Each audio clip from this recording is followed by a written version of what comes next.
dalam sholat pun di hati kita ini tak syukur. Ya Allah, alhamdulillah ya Allah, engkau beri kesempatan untuk melaksanakan sholat.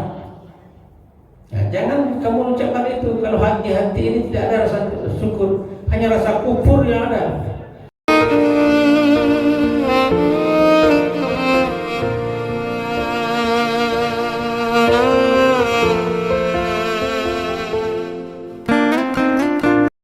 Bismillahirrahmanirrahim. Assalamualaikum warahmatullahi wabarakatuh. Alhamdulillahilladzi ahyana ba'dama amatana wa ilaihin nusyur. Asyhadu an la ilaha illallah wahdahu la syarikalah wa asyhadu anna Muhammadan abduhu wa rasuluhu la nabiyya ba'dah. Allahumma fassalli wa sallim ala hadzal nabiyil karim Muhammadin wa ala alihi wa sahbihi ajmain. Amma ba'du, a'udzu billahi minasy syaithanir rajim. Bismillahirrahmanirrahim. Ya ayyuhalladzina amanu la taqrabus salata wa antum syukara hatta ta'lamu ma taquluna wa la junuban illa abiri sabil hatta taghtasilu wa in kuntum marda aw ala syafar aw jaa ahadun minkum minal ghaiti aw lamastumun nisa falam tajidu ma'am fatayammamu sa'idan tayyiban famsahu biwujuhikum wa aydikum innallaha kana afuwan ghafura. An-Nisa ayat 43. Aku berlindung kepada Allah dari godaan setan yang terkutuk dengan nama Allah yang Maha Pengasih, Maha Penyayang. Wahai orang-orang yang beriman, janganlah kamu sholat sedangkan kamu dalam keadaan mabuk, sehingga kamu mengerti apa yang sedang kamu ucapkan. Dan jangan pula lah kamu menghampiri masjid sedangkan kamu dalam keadaan junub, terkecuali hanya sekedar berlalu saja hingga kamu mandi. Dan jika kamu sakit atau dalam musafir atau kembali dari tempat buang air atau kamu telah menyentuh perempuan kemudian kamu tidak mengambil air, maka bertayamumlah kamu dengan tanah yang baik, sapulah mukamu dan tanganmu, sesungguhnya Allah Maha Pemaaf lagi Maha Pengampun. Bapak Ibu yang dirahmati Allah, bersyukur kita kepada Allah Subhanahu wa taala. Alhamdulillah pagi ini kita kembali dapat melaksanakan salat subuh berjamaah dan kita lanjutkan kembali kajian kita tentang seruan Allah kepada orang-orang yang beriman, yang ditandai dengan ayat-ayat Al-Quran yang dimulai dengan ya ayyuhallazina amanu. Dan pagi ini kita sampai pada ayat yang ke-22 setelah kita istirahat lebih kurang 4 minggu, 4 pekan, 4 kali Jumat. Bapak yang dirahmati Allah, dalam seruan ini ada beberapa hal yang Allah tegaskan kepada kita. Yang pertama,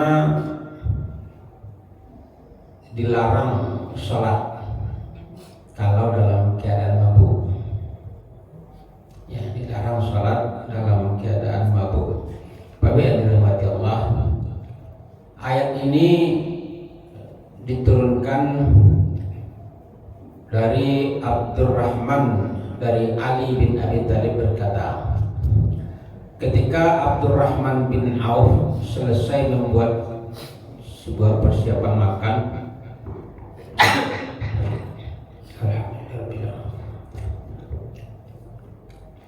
Kemudian Abdurrahman itu memanggil para sahabat, baik sahabat Ansar maupun sahabat Muhajirin, untuk mereka dipersilahkan makan. Lalu waktu makan itu masuk waktu maghrib. Kemudian sebagian sholat, sebagian tetap melanjutkan makan. Tetapi yang sholat itu bacaannya tidak benar. Ya, dikisahkan waktu itu mereka membaca surat Al-Kafirun. Nah, kalau seharusnya kan Al-Kafirun itu mengatakan, katakanlah wahai orang-orang kafir, aku tidak menyembah apa yang kamu sembah. Dan ayat keduanya keliru membacanya, yang berbunyi kami menyembah apa yang kamu sembah. Nah, gitu. Itu pangkal ayatnya. Maka dalam kondisi seperti itu dinilai mabuk. Jadi ayat yang mereka baca itu tak pas, tidak tepat, ada yang tertinggal, la-nya tertinggal dan membaca. Maka kata turunlah ayat ini, jangan dan kamu sholat dalam kondisi mabuk. Orang yang seperti itu pun dikatakan mabuk. Yang kedua, riwayatnya seorang sahabat Ansar, orang-orang Ansar buat makanan juga, diundang juga seluruhnya, baik Ansar maupun Muhajirin. Dan waktu itu yang namanya khamar belum diharamkan. Boleh minum khamar. Jadi begitu mereka makan daging onta, kambing gitu, hidangnya begitu, minum sampai mereka mabuk. Nah, maka di saat mereka mabuk itu, ya namanya orang mabuk ya, macam-macam. Tidak ada yang mengangkat-angkat tulang-tulang onta itu, ada yang melempar gitu, sehingga ada yang terluka. Nah, waktu sholat masuk. Nah, maka turunlah ayat ini. Jadi tidak boleh sholat dalam keadaan mabuk. Menurut Imam Ghazali, seruan itu juga tertuju kepada kita. Walaupun khamar itu telah diharamkan, boleh. Saya yakin tak ada kita yang minum khamar saat ini, minuman keras yang memabukkan itu ya. Tetapi kata Imam Ghazali, ayat ini tertuju kepada kita agar kita melaksanakan sholat itu betul-betul dalam keadaan berserah diri kepada Allah. Betul-betul dalam keadaan berserah diri kepada Allah. Kata Imam Ghazali, janganlah engkau sujud dan rukuk kecuali hatimu dalam kondisi tunduk merendah sesuai dengan sikap zahirmu. Karena yang diinginkan adalah ketundukan hati, bukan ketundukan badan saja. Dikata Imam Ghazali, salat itu kamu rukuk dan sujud, jangan lakukan itu kalau hatimu belum tunduk, hatimu belum rukuk, hatimu belum sujud kepada Allah. Jadi bukan yang dinilai itu bukan gerakan badan itu saja, rukuk, sujud, badan kita. Sementara hati kita ada hal-hal yang membuat kita tidak ingat kepada Allah, macam-macam. Jadi sekarang ayat ini untuk kita, walaupun kita tidak dalam keadaan mabuk secara fisik seperti orang-orang yang meminum khamar itu, tapi yang diharapkan itu jangan kita sholat di saat hati kita marah, di saat hati kita merasa ada kesombongan, di saat hati kita ada rasa bangga dengan sesuatu yang kita punya. Karena banyak yang membuat kita marah, banyak yang membuat kita bangga, banyak yang membuat kita sombong. Ya, di saat itu sholat masuk, kita sholat juga, tapi hati kita tidak tunduk kepada Allah. Kita jauh dari sifat sombong, melekat juga sikap bangga itu dalam hati kita, dalam diri kita. Sehingga menurut ayat ini menurut Imam Ghazali, jangan sholat seperti itu. Jadi bagaimana? Maka tenangkanlah sholat itu. Maka sebaik-baik tempat sholat itu adalah masjid. Dilanjutkan oleh Imam Ghazali, jangan kamu mengucapkan Allahu Akbar sedangkan dalam hatimu terdapat sesuatu yang lebih besar daripada Allah. Allahu Akbar, tapi di hati kita masih ada yang lebih besar. Apa yang lebih besar? Mungkin pekerjaan kita, mungkin perdagangan kita, mungkin jabatan kita, mungkin nama besar kita. Nah, kita sholat di masjid dengan sebaik-baiknya, sempurna-sempurnanya.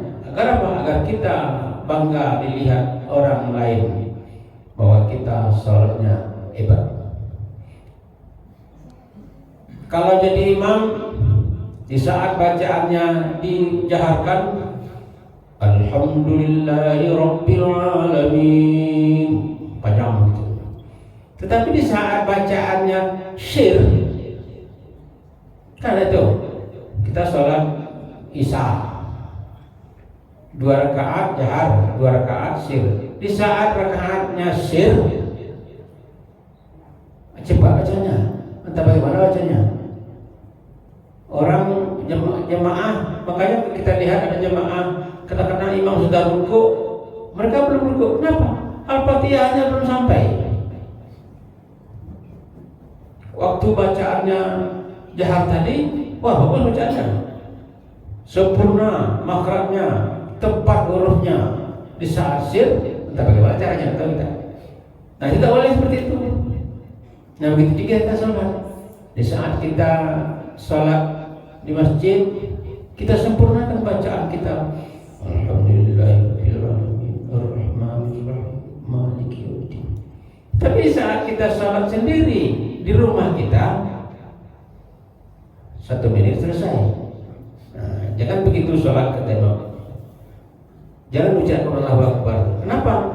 Artinya kalau kita sholat seperti itu kata Imam Ghazali, masih ada sesuatu yang besar dalam hati kita selain daripada Allah. Sementara kita mengucapkan Allahu Akbar. Berapa kali kita mengucapkan Allahu Akbar? Takbiratul ihram, Allahu Akbar. Mau ruku, Allahu Akbar. Mau sujud, Allahu Akbar. Bangkit dari sujud, Allahu Akbar. Mau sujud lagi, Allahu Akbar. Berdiri lagi, Allahu Akbar. 6 kali kita membaca Allahu Akbar di 1 rakaat itu. Sementara hati kita, kata Imam Ghazali, masih ada yang besar. Itu inti dari ayat itu. Kemudian yang kedua kata Imam Ghazali, jangan kamu mengucapkan Alhamdulillah, baca Al-Fatihah, Amin, kecuali hatimu telah terisi dengan ungkapan rasa syukur. Rasa syukur. Kita tetap dalam sholat pun di hati kita yang tetap syukur. Ya Allah, Alhamdulillah ya Allah, Engkau beri kesempatan untuk melaksanakan sholat.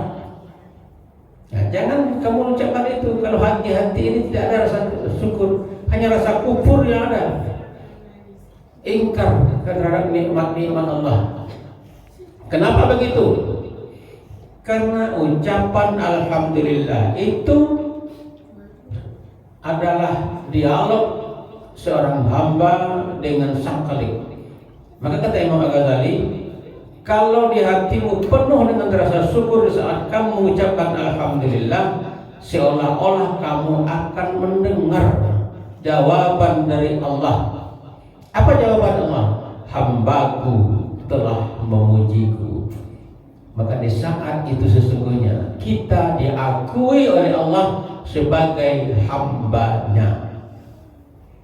Jadi jangan sholat, jangan ucapkan alhamdulillah kalau hati kita belum penuh rasa syukur, dan kita tidak akan pernah mendengar jawaban dari Allah, dan kita tidak akan pernah mendapatkan pengakuan dari Allah sebagai hambanya.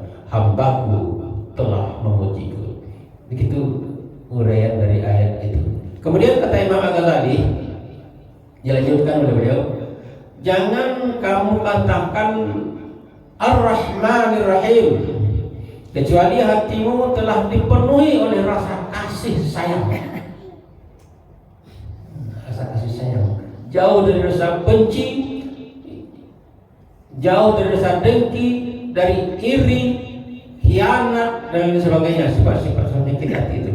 Jadi ucapan Ar-Rahmanir Rahim itu hendaknya di hati kita ini diliputi dengan rasa kasih sayang terhadap makhluk Allah, terhadap semua manusia dan terhadap semua makhluk Allah. Kenapa? Karena sesungguhnya pada ucapan itu pun Allah mengakui hambanya sebagai hamba. Hambaku telah menyanjungku, kata. Jadi sanjungan kita, hambaku. Lalu dua kali kita dikatakan diakui sebagai hambanya. Kalau kita dalam sholat dalam kondisi yang baik, jauh dari marah dan sebagainya, tidak mabuk. Mabuk itu bisa mabuk jabatan, bisa mabuk harta, bisa mabuk pekerjaan, itu seterusnya. Jadi yang ketiga itu Ar-Rahmanir Rahim, hambaku telah menyanjungku. Terusnya sedikit lagi kata Imam Al-Ghazali, jangan engkau katakan, jangan ucapkan Malik Yaumiddin. Maka dalam membaca Al-Fatihah itu harus seperti itu, Malik Yaumiddin. Kecuali hatimu telah dipenuhi rasa takut. Takut kepada siapa? Takut kepada Allah. Dan tergambar di hadapanmu kondisi pada hari kiamat. Di saat itu tidak ada lagi pertolongan. Dan sesungguhnya di saat hatimu penuh rasa takut kepada Allah, rasa takwa kepada Allah, maka hendaknya kita seolah-olah mendengar Allah menjawab, hambaku telah mengagungkanku. Hambaku. Bapak dan Ibu, di dalam kita membaca Al-Fatihah itu di 3 ayat pertama itu, Alhamdulillahirabbil alamin, Ar-Rahmanir Rahim, Maliki Yaumiddin. Itu pada saat Allah mengakui kita, menyebut kita hambaku, hambaku, hambaku, hambaku telah memujiku, hambaku telah menyanjungku, hambaku telah mengagungkanku. Baik-baik Ibu, maka mari kita kondisikan salat kita itu dengan baik. Karena begitu imbauan Allah kepada kita, jangan sholat dalam kondisi mabuk. Jadi mabuknya itu bukan mabuk karena minuman keras saja, bukan mabuk karena perjalanan saja, tapi mabuk di dalam hati. Itu yang paling penting. Mabuk jabatan, mabuk pekerjaan, mabuk harta, mabuk dengan kehidupan. Tapi kita sholat juga. Dan bagaimanapun kondisi kita, maka namanya sholat jangan pernah ditinggalkan, jangan pernah diabaikan, jangan pernah dilalaikan. Maka berusahalah kita sebelum kita sholat untuk menyingkirkan segala sesuatu. Makanya dalam sholat itu, kalau kita sholat di rumah, berusahalah di depan kita itu tidak ada hal-hal yang akan mengganggu. Misalnya kita sholat, TV hidup belakang atau di samping. Di samping ini TV hidup nih, itu kelihatan oleh kita. mata kita itu bisa melihat lurus gitu ke samping itu terlihat. Jadi kalau kita menatap ke sana, Bapak ini nampak gitu, oleh mata kita gitu. Maka jangan usahakan tidak ada yang mengganggu. Gambar-gambar bunga apa namanya di tempat sholat itu, nah, itu singkirkan. Jadi apa? Ya kalau dapat di depan rumah itu dinding saja, di depan kita sholat itu dinding saja. Makanya sebagian orang sekarang di sutra namanya, dibuat sutra setiap tempat sholat. Agar apa? Agar tidak ada di depannya, ada yang menghambat antara kita dengan. Makanya berdosa kita kalau melintas di depan orang sholat. Nah, makanya ada sutra, ada pembatas gitu kan. Jadi usahakan kalau kita jalan di masjid, di mana kita mau keluar ada orang sholat, jangan melintas di depannya. Usahakanlah di sampingnya gitu, dengan melintasi. Agar apa? Kita berusaha pula untuk menjaga orang yang sholat itu agar tidak terganggu pikirannya, tidak terganggu apanya. Kalau kita sholat, pakaian kita macam-macam, ya bancak pakaiannya. Maka usahakan jangan sholat di pinggir jalan, jangan sholat kecuali kondisinya di pasar. Bapak ibu yang dirahmati Allah, maka sangat disayangkan betapa banyak orang yang menunaikan sholat namun dia tidak mengetahui apa yang diucapkan di dalam sholat. Meskipun dia tidak minum arak, namun kebodohan terhadap Tuhannya menjadikan dia lengah dari perintahnya, serta ketaatan kepada hawa nafsunya dan setan telah menjadikannya mabuk. Gitu kata. Jadi ketaatan kita kepada harta, kepada jabatan, itu yang menjadikan kita mabuk dalam kehidupan ini. Maka jangan salat dalam kondisi begitu.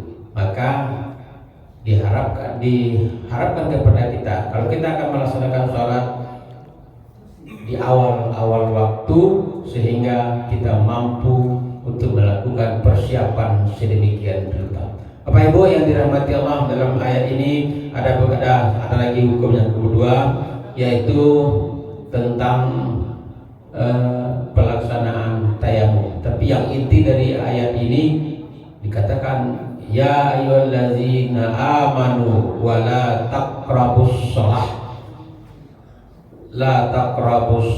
wa antum sukara. Jangan kamu hampiri takrabus salat itu sedangkan kamu dalam keadaan mabuk. Jadi mabuk itu bukan hanya mabuk karena minum minuman keras, karena lain-lain sebagainya, tapi juga mabuk karena hawa nafsu yang senantiasa menggelincirkan kita. Bapak Ibu yang dirahmati Allah, itu saja dulu untuk pagi hari ini. Bagi kita akan masih bertugas, hari itu sudah pukul 6. Mudah-mudahan apa yang kita sampaikan pada pagi hari ini ada manfaatnya untuk kita dalam rangka kita memperbaiki kualitas sholat kita. Subhanaka Allahumma wa bihamdika asyhadu an la ilaha illa anta astaghfiruka wa atubu ilaik. Bila taufiq wa hidayah. Assalamualaikum warahmatullahi wabarakatuh.